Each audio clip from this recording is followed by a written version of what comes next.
Welcome to the Insolvency and Law podcast, providing specialist insolvency and debt-related advice for business owners and individuals.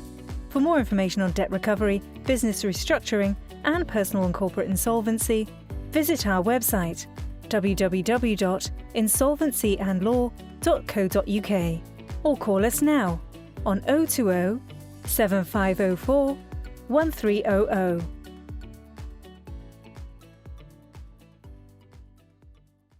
Hello, and welcome to the Insolvency and Law Business Advice Show, the podcast dedicated to debt recovery, credit management, and insolvency issues in England and Wales. In this episode, we're focusing on company voluntary arrangements, also known as CVAs. Has a company entered into a CVA owing you money? If so, keep listening to learn how to protect your interests and get back as much as possible. This podcast summarizes how unsecured creditors can increase their dividend prospects in a company voluntary arrangement. For more in-depth information, download a free CVA report from the Resource Centre at insolvencyandlaw.co.uk and purchase The Beginner's Guide to Debt Recovery by Insolvency and Law Director, Peter Murray. So, first of all, what exactly is a company voluntary arrangement? A CVA is a formal contract between an insolvent company and all the businesses it owes money to, known as creditors. The procedure allows an insolvent company to continue trading while repaying creditors, usually over a period of 3 to 5 years.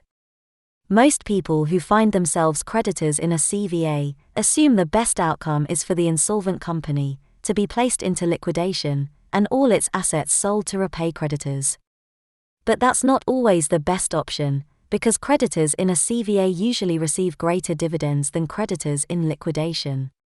Furthermore, in liquidation there's no possibility of generating income from future business. But if the company is doing well, and profits are soaring after 3 years, the insolvency practitioner facilitating the CVA can increase the amount creditors receive in their monthly payments. Creditors play a crucial role in the process. But they must engage quickly and unite with other creditors before the CVA proposal is approved, if they are to have any real influence.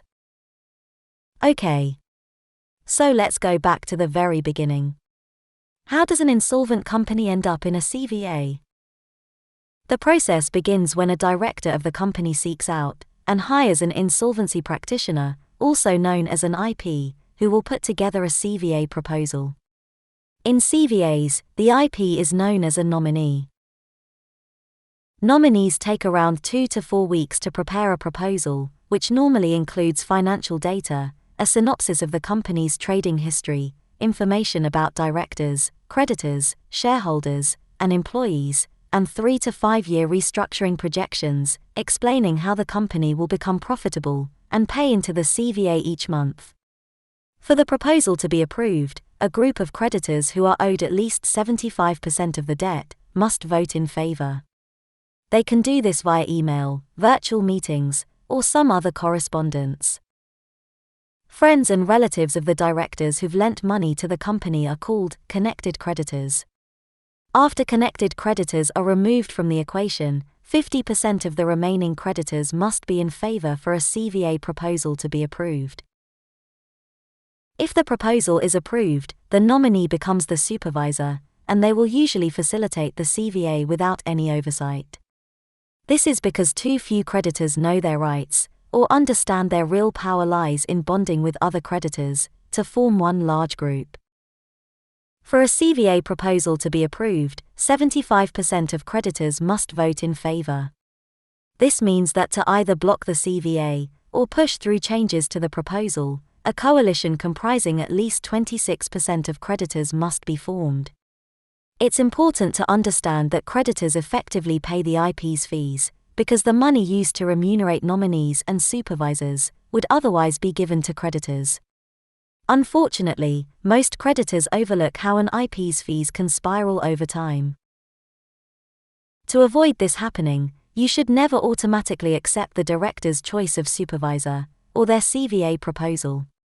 This is because it's almost impossible for an IP to prioritize creditors' interests over those of the director who appointed them. Also, it's essential that creditors insist on making changes to the CVA proposal, and the first change should be to appoint their own supervisor. Okay.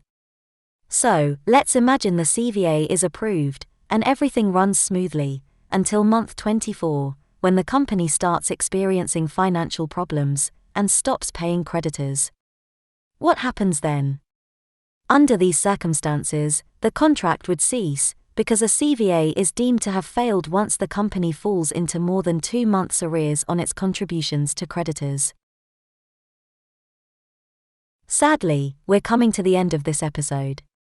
But don't worry, if you need more guidance and advice on company voluntary arrangements, there are 3 simple things you can do. 1. Call Insolvency and Law today, on 0207 504 1300, and speak with a business rescue specialist. 2. Download a free report on CVAs from the Resource Centre at insolvencyandlaw.co.uk. And 3. Purchase a copy of The Beginner's Guide to Debt Recovery, the latest book by Insolvency and Law Director Peter Murray, available from Amazon and all leading book retailers. Thanks for listening to the end of this podcast. Until next time, farewell.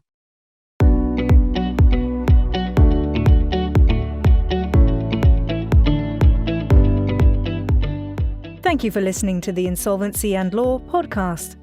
If you require additional guidance on any of the topics we covered today, visit the Resource Centre at our website, www.insolvencyandlaw.co.uk, or call us now on 020 7504 1300.